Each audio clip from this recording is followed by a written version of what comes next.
Alright mga kaibigan, isang maaliwalas na araw ng Miyerkules ngayon. Ako, napakaganda ng ating klima ngayon mga kaibigan sa Zamboanga Peninsula. At siyempre, pag maganda ang klima, maganda ang hanap buhay ng ating mga kababayan na ngayon ay busy dahil maraming mamimili. Kaya maganda ang takbo ng negosyo ngayon, lalo-lalo na yung ating mga vendors, yung mga nasa palengke at pati yung mga nagbebenta ng sigarilyo at mga pampalamig. Sana ganyan palagi ang ating klima. Medyo hindi naman masyadong kainitan, pero maaliwalas ang panahon. Pero mga kaibigan, mainit na mainit yung balita ngayon sa pagkakasuspende ng pamahalaan dito kay Cebu Governor Gwendolyn Garcia. Nako, sinuspende ito mga kaibigan sa 6 na buwan. 6 months yung suspension nito. At may nakita sila dito mga kaibigan na butas. Kung kaya't sinuspinde itong si Governor Gwendolyn Garcia ng Cebu dahil sa grave abuse of authority. Kung matatanda mga kaibigan, itong si Vice Governor Gregorio Sanchez ay nag-file ng kaso laban dito sa kanyang gobernadora na si Gwendolyn Garcia dahil di umano'y wini-withhold nitong si Governor Garcia ang budget ng tanggapan nitong si Vice Governor Gregorio Sanchez. Kung kaya't nagkaroon ng malalimang investigasyon dito mga kaibigan at patuloy ang investigasyon dito, ngunit kinonfirma na ng Malacanang na sinuspindi na nga itong si Gwendolyn Garcia. Nako, malaking problema to mga kaibigan dahil mismong si Pangulong Benigno Aquino ng Liberal Party ang nag-utos dito kay Interior Secretary Rojas na mag-conduct ng isang investigasyon ukol dito. At dahil dyan ayan na, lumabas na. Dahil meron pang issue dito mga kaibigan, hindi raw inaktuhan itong si Garcia ang renewal ng kontrata ng 57 mga empleyado na nasa ilalim ng tanggapan itong si Vice Governor Gregorio Sanchez. Matindi ito mga kaibigan. Umirit na kagad itong kampo ni Governor Gwendolyn Garcia na politically motivated daw ang pagkakasuspinde dito kay Gwendolyn. Pero sinabi naman ni Secretary Ricky Carandang mga kaibigan, ang Presidential Communications Development and Strategic Planning Officer, na hindi ito bahagi ng anumang politika, kundi ito'y dahil sa reklamo laban dito kay Governor Gwendolyn Garcia. Matindi ito mga kaibigan. Unang nalagay sa alanganin, kung matatanda niya, itong si Pangasinan Governor Amado Espino, matapos siyang akusahan ng kanyang mayor na umano'y nasa likod ng malawakang wetting operations dyan sa kanyang lalawigan. Kung kaya't itong si Espino mga kaibigan, suspendido rin. Hindi natin malaman kung bakit hindi pa sinususpende o sinisibak sa pwesto to mga itong si Bong Pineda, yung asawa ni Bong Pineda na si governor din ng Pampanga. Nako, talamak ang di umano ang reklamo sa mga wetting operations dyan. Dyan sa Pampanga. Maraming illegal gambling ngayon, mga kaibigan, sa Northern Luzon. Grabe. Malaking bahagi ng Luzon ngayon ang nasa impluwensya ng weteng. Nagsibali ka na naman yan, lalo-lalo na malapit ang eleksyon.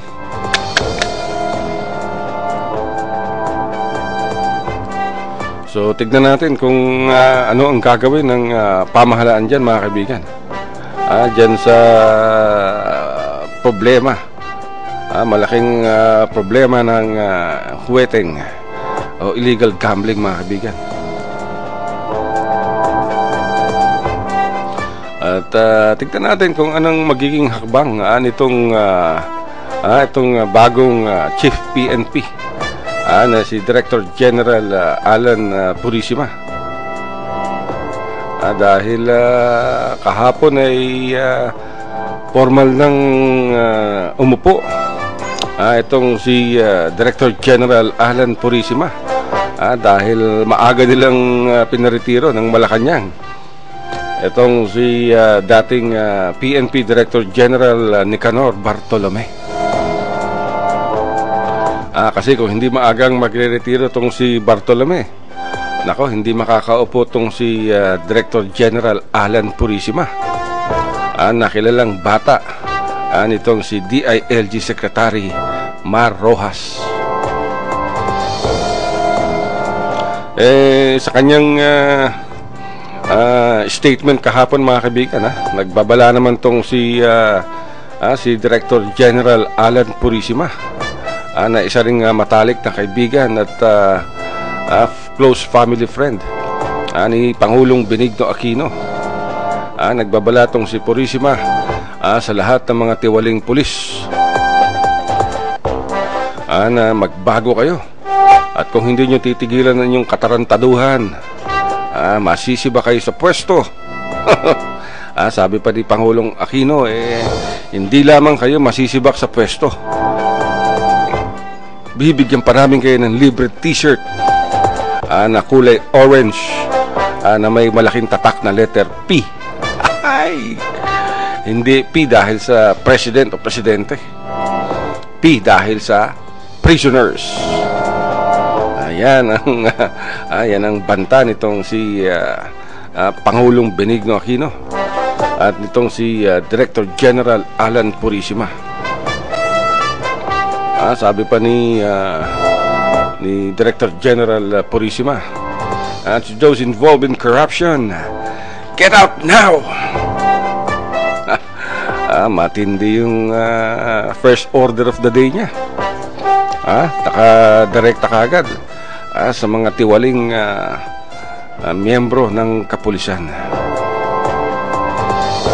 Ito, mga kaibigan, hindi lang sa Maynila yan, sa buong bansa yan, kaya kung meron kayong kilalang tiwaling pulis, isumbong nyo kagad dito kay Chief PNP Director General Alan Purisima. Alamin natin yung cellphone number nito, hotline nitong si General Alan Purisima, upang masumbong sa kanya ang publiko yung mga tiwaling kawani ng pulisya. O kaya dito sa Western Mindanao, maaari yung isumbong kay Regional Director Napoleon Estillas. Napakagaling yan si General Estillas. Walang pinapanigan niya. Kung may kasalanan, talagang dapat pagbayaran.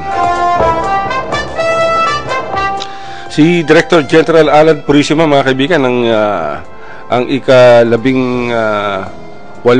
hepe ng Philippine National Police, at dati itong security aid, mga kaibigan, nitong si Presidente Benigno Aquino. Kaya nga at siya ang kinuha ng ating Pangulo.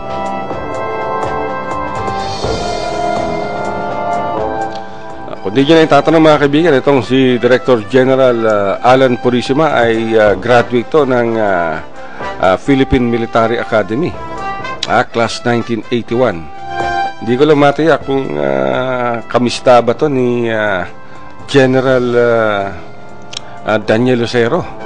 Magaling tong si General Daniel Lucero. Kung isa yan sa pinakamagaling, mga kaibigan. sa Armed Forces of the Philippines at sa Philippine Army.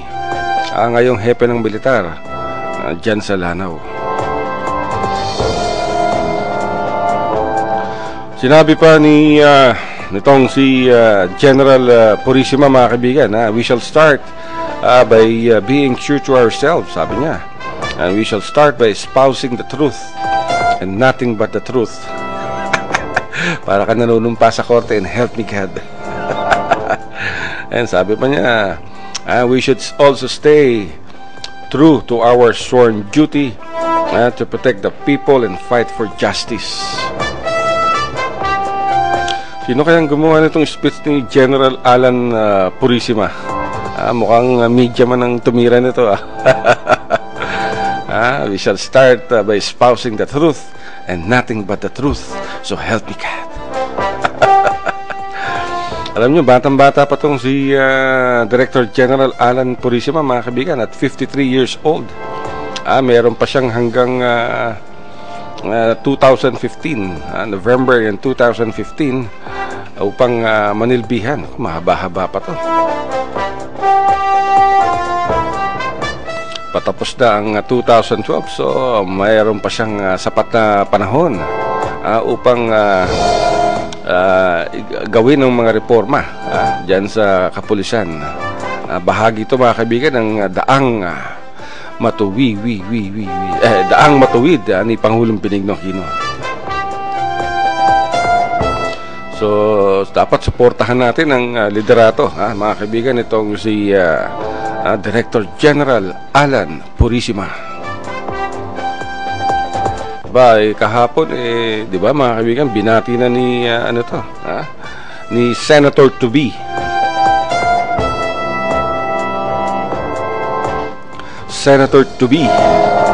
JB Ejercito Estrada, at pinuri nitong si JB Ejercito Estrada, mga kaibigan, yung congressman ng San Juan City, itong si General Alan Purisima, at suportado itong si JB Ejercito Estrada, ang bagong hepe ng PNP.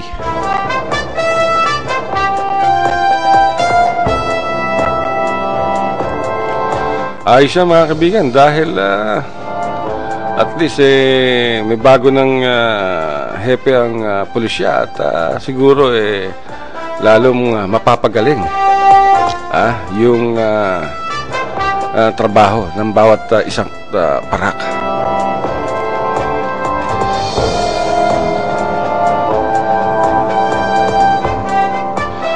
Kung matatanda nyo, mga kaibigan, binati nitong si JB Ejercito si Alan Purisima. Si JB, mga kaibigan, kahapon nasa Cotabato rin.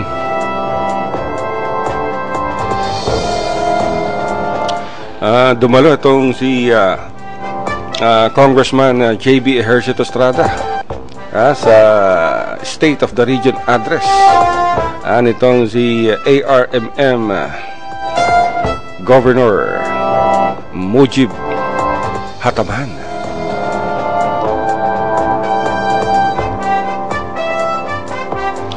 At inimbitahan itong si Mujib Hataman, mga kaibigan, ng ARMM, itong si Congressman JB Ejercito Estrada.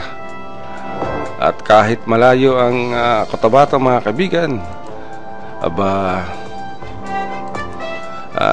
pinagbigyan, nagpunta kagad itong si JB Ejercito Estrada, na kilalang kaibigan nitong si Governor Mujib Hataman.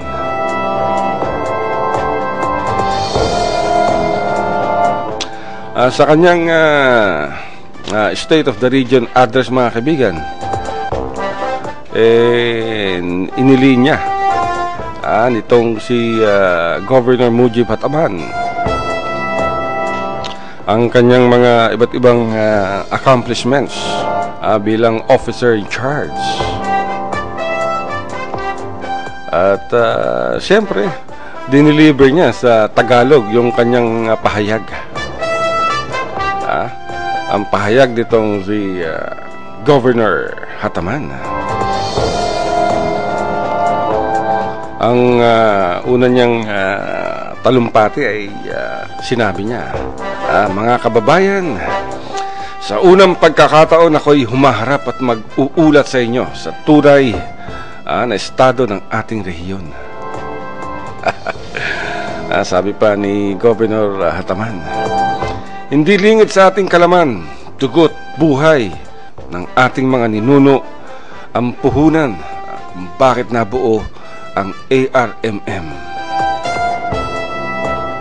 At hindi rin po lingid sa ating kalaman nang dahil sa kanilang mga sakripisyo kung bakit nandito tayo ngayon. Sabi pa ni Governor Hataman, ito pa mga kaibigan, yung speech niya na ibinigay sa atin itong ng kanyang chief ng communications group, si Amir Mawalil. Sabi pa ni Hataman, at ngayon, di ba dapat handa rin tayong magsakripisyo upang tuparin ang kanilang mga sinimulan at mga pangarap. Kayo, ako, at ang ating mga ninuno ay pare-pareho ang mga pangarap. Ito ay ang pagkakaroon ng isang mapayapa at malayang pamayanan at tunay na kapakinabang na pamahalaan para sa ating mga kababayan. Isang pamahalaan na bukas sa ating mamamayan. Isang pamahalaan na may pananagutan sa ating mga kababayan. At isang pamahalaan na tunay na alipin ng mamamayan at hindi yaong naghahari-harian. Ito ang ilan sa mga dahilan kung bakit magkakasama tayo ngayon. Sino kayang gumawa nitong speech ni Governor Hataman? Ayos sabi pa niya, mga ilang taon na ang nagdaan, kakambal ng ARMM ang salitang korupsyon at pandaraya, kung saan ang pera ng taong bayan ay napupunta lamang sa wala. Mga ilang taon ding nagdaan, kakambal ng ARMM ang kaguluhan at kahirapan.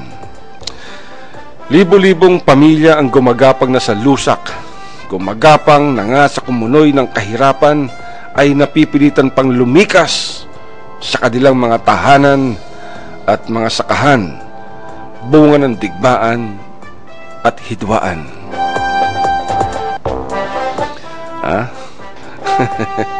Ito pa sabi ni Governor Hataman,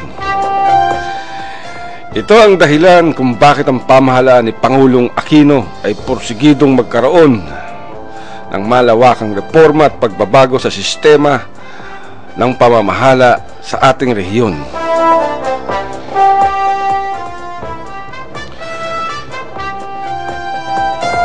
Ito rin ang dahilan kung bakit porsigidong si Pangulong Aquino at kanyang mga kaalyado sa Kongreso na maisabatas ang Republic Act 10153 o an Armed Synchronization Law. Layunin ng batas na ito ay hindi lamang pagsabayin ng pambansa at lokal na halalan, kundi nagtatakda rin ito ng transitional na pamahalaan sa rehiyon upang maipatupad ang mga kaukulang reforma at pagbabago. Dito ho natin hinugot ang ating mandato ng pamamahala sa ARM. Malinaw ang ating batas, ang linisin ang buong burokrasya ng ARM at magpatupad ng reforma upang makamit ang malawakang pagbabago sa ating rehiyon. 4 na araw na lang mula ngayon ay opisyal na tayo mag-iisang taon sa panunungkulan. Napakabilis po ng panahon. Ngunit kahit na sa paggising, pagkakataon, pwede na po nating ipagbalaki ang ating mga nagawang reforma at pagbabago. Unti-unti na nating naibabangon ang ARMM at pwede na rin tayong mangarap muli, mga kababayan. At isinusumpa namin sa inyo at itaganin nyo sa bato na gagawin natin ang lahat upang unti-unti nating makamit ang ating pangarap. Mga pangarap na sinimulan ng ating mga kanununuan. Isa sa mga pangarap ng bawat magulang ay ang pagkakaroon ng magandang edukasyon para sa kanilang mga anak. Subalit, nakakalungkot isipin na nahuhuli po tayo sa lahat ng aspeto sa larangang ito. Ayon sa talaan ng Enhanced Basic Education Information System ng DepEd-ARM sa taong 2011, kulang tayo ng 5,057 na silid-aralan, 3,479 na mga guro, at ang kakulangan natin ng upuan ng mga mag-aaral ay umabot ng kulang-kulang kalahating bilyon. Maliban dito, nariyan pa ang kahit blackboard, chalks at eraser ay kailangan pa ng ating mga teacher humingi at mag-solicit sa mga magulang na naghihirap sa ating rehiyon. Kahit na dadaan kayo mula Cotabato papuntang Zamboanga o Lanao, makikita ninyo ang mga flagpoles na walang mga watawat na simbolo sana ng ating pagiging nasyonalismo at pagiging ARMM. Ang lahat ng mga kakulangang ito ay unti-unti nating sinasagot sa pangunguna ng bagong pamunuan ng DepEd. Inaasahan natin na sa pagdating ng taong 2013 ay makapagtatayo na tayo ng 2,950 na school building, at malamang ay mahigitan pa natin ito dahil sa 2,500 school building projects ng BIM ARMM, nakabahagi ng 3.9 billion piso na mula sa Australian aid at Australian government. Kung kaya't maraming salamat sa Australian government, maraming salamat sa AusAid. Ayan mga kaibigan, ang ilan lamang bahagi ng napakahabang speech nitong si Governor Mujib Hataman. Nung sinabi kaya ito ni Governor Mujib Hataman, siguradong marami ang naantig ang damdamin. Dahil talagang maganda yung speech nito mga kaibigan, nitong si ARMM Governor Mujib Hataman. Nung ginagawa nila yan, mga kaibigan, overtime sila. Hindi lamang yung communications group nitong si Mr. Amir Mawalil at ng kanyang assistant na si Joe Henry, ang masipag at magaling at pasensyosang si Joe Henry. Mabuhay ka. Kasama sa overtime, mga kaibigan, mismong si Governor Mujib Hataman. At talagang pinaghirapan nila ito, mga kaibigan. Sana ma-appreciate ito ng lahat. Pero mga kaibigan, ewan ko ba kung bakit napaka-eksi ng oras na binibigay sa akin ng Mindanao Examiner. Basta naman yung ating oras, hindi pa natin na ipapasa lahat ng mga gandang balita. Naubos na naman. Ano ba naman to? Pero alam nyo mga kaibigan, kahit bago tayo maghiwalay, sabihin mo na natin mga kaibigan, itong nilagdaan ni Pangulong Benigno Aquino, dahil mahalaga to. Kahapon mga kaibigan ay nilagdaan na ni Pangulong Benigno Aquino yung Executive Order number 120 na siyang nagpagbubuo sa isang Transition Commission na siyang gagawa ng batas para sa Bangsamoro. Itong Bangsamoro mga kaibigan, ito yung framework on Bangsamoro Agreement na pinirmahan ng Government Peace Panel at ng MILF noong Oktubre dyan sa Malacanang. Ang Bangsamoro, mga kaibigan, ito yung ipapalit sa ARMM, Autonomous Region in Muslim Mindanao, na kinabibilangan ng Basilan, Sulu, Tawi-Tawi, Lanao del Sur at Maguindanao. Ganun din ang lungsod ng Marawi at Lamitan. Kahapon ay nilagdaanan ni Pangulong Benigno Aquino. So inaasahan na natin na itong Transition Commission ay magkakaroon to ng 15 miyembro. At yung MILF ay magsusumite rin ng kanilang line-up upang talakayin ang mga proposed laws para sa Bangsamoro. Mayroon tong initial budget, mga kaibigan. Ang laki ng pera nito. Imagine 100 million ang initial na pondo ng Transition Commission upang gawin ang kanilang mga trabaho.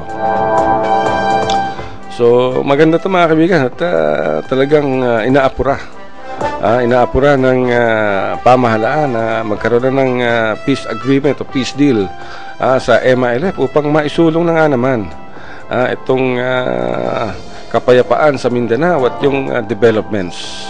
Yan ang isa sa mga magandang balita. At nais din natin ihabol muna to, Direk. Itong sinabi, maganda itong sinabi ni Congressman San Juan, Congressman J.B. Ejercito Estrada, na hinihikayat nitong si Senator to be J.B. Ejercito Estrada, ang pamahalaang Aquino, na magpalabas na o gumawa na ng isang long-term livelihood program para sa mga sugarcane farmers natin. Dahil matindi na yung competition, mga kaibigan, dahil yung Thailand, itong ating kakompetisyon ng mga magsasaka natin. Sinabi pa ni Congressman J.B. Ejercito na malakas na yung pagdating ng mga imported sugar mula sa ibang bansa, lalo-lalo na sa mga miyembro ng Association of Southeast Asian Nation. At pumapasok na sa bansa yung asukal na yan dahil bahagi ito sa free trade agreement ng ASEAN. So pag malami ang pasok ng asukal, mga kaibigan, apektado dito yung ating mga sugarcane farmers. Ito yung sinasabi ni Congressman J.B. Ejercito Estrada. Kaya nananawagan si J.B. Ejercito Estrada sa ating pamahalaan na ilagay sa pwesto kagad yung mga livelihood program para sa magiging apektado ditong pagpasok ng asukal sa ating bansa. Itong si J.B. Ejercito Estrada, mga kaibigan, tumatakbo yan sa ilalim ng United Nationalist Alliance ni Vice President Jejomar Binay, at lagi itong nasa top 3, top 4 ng Social Weather Station at Pulse Asia Surveys. Malakas na malakas, mga kaibigan. Kaya suportahan natin itong adhikain nitong si Senator to be J.B. Ejercito Estrada. Pero mga kaibigan, wala na talaga. Sagad na kami. Wala na tayong oras. Nais natin magpasalamat sa ating mga supporters, advertisers, at sa lahat ng mga nakikinig sa amin, nagbabasa, yung mga OFWs natin, yung mga dakilang OFWs na araw-araw ay nakikinig sa teleradyo program natin dyan sa United Arab Emirates, sa Dubai, sa Abu Dhabi, at sa iba pang bansa, sa London, si Sara Rubio. Mabuhay kayo dyan. Yung Migrante Party List, si parang John Leonard Bonterona. Napakaganda ng mga programa nitong Migrante Party List. Ang Migrante ay tumutulong, mga kaibigan, sa mga distress OFWs at sa yung mga inaapi. Hindi lamang sa UAE kundi sa buong Middle East at sa buong bahagi ng mundo.